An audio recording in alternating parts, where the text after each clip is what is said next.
Mambo makuu matano ya kumfukuza pale, mambo makuu ya kumfukuza, mambo makuu matano ya kujifunza. Simba 1 JKT 0. Watu ni wengi na watu ni wengi sana. Sasa fanya hivi, like video zetu, share video zetu, lakini kama bado haujatufollow, bonyeza alama ya follow button, uwe mmoja kati ya wanafamilia pendo kabisa wa Mugisha Talks.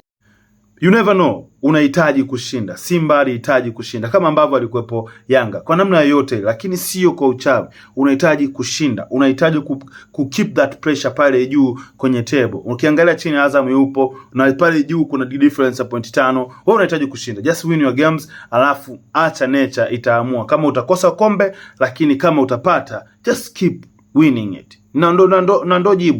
Unamhitaji Chama aliyetulia, unamhitaji Chama wa Simba, unamhitaji huyu Chama ambaye sasa wanasimba hawakuamini kwamba anaweza akawa anaendelea kuwa na hii nguvu, kwa sababu kabla hajaondoka kwenda Yanga hakuwa on that shape ambayo amekuwa anaionyesha sasa hivi. Kwa hiyo unamhitaji huyu Chama kwa sababu ana uwezo mkubwa wa kuinfluence matokeo ndani ya Simba. Anaijua Simba, anajua mahitaji ya Simba, anaijua ligi ya Tanzania. Kwa hiyo you need that Chama.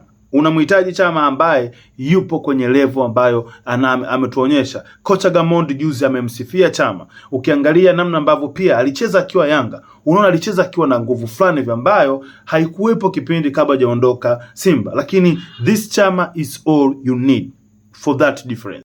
Mashabiki wa Simba sasa ni muda wa kwenda kumomba Mario ruhusa na kutumia ile nyimbo ya ulikuwa wapi, kwa sababu Steve Barker amekuja kufanya that difference ambayo mnaiona sasa hivi na kuifurahia Simba. Kuna baadhi ya sajili ambazo kazi influence Steve Barker.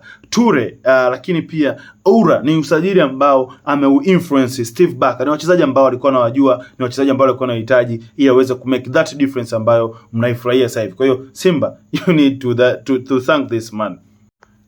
Ilimbidi Simba aweze kufanya kurudia kikosi kile ambacho kilishinda kitoka kutoa sare na Yanga ili waweze kupata point dhidi ya JKT Tanzania. Unajua shida ni nini? Shida ni kwamba hatuna wachezaji wa ndani ambao wanaweza kuisaidia Simba na Yanga kurotate wachezaji kiwanjani. Clement Mzizi alivyokuepo, unaona kabisa kuna uhitaji wa wewe kuepo kwa sababu anaweza kutengeneza matokeo na ku-influence. Lakini tukiendelea hivi maana yake ni kwamba tuna uhitaji mkubwa sana wa kuzalisha wachezaji ambao wanaweza kurotate kwenye hizi timu. Na nikizungumza hivyo maana yake ni kwamba uchovu ndio ambao umeinfluence matokeo ambayo tumeona leo. 1-0 kwa Yanga, 1-0 kwa Simba. Na hii ni kutokana na kwamba wamecheza dabi mbili na hawana vikosi vya kurotate, na ndio uchovu ambao umewasumbua kupata haya matokeo. Kwa hiyo niandike kwenye comment hapo chini nini mawazo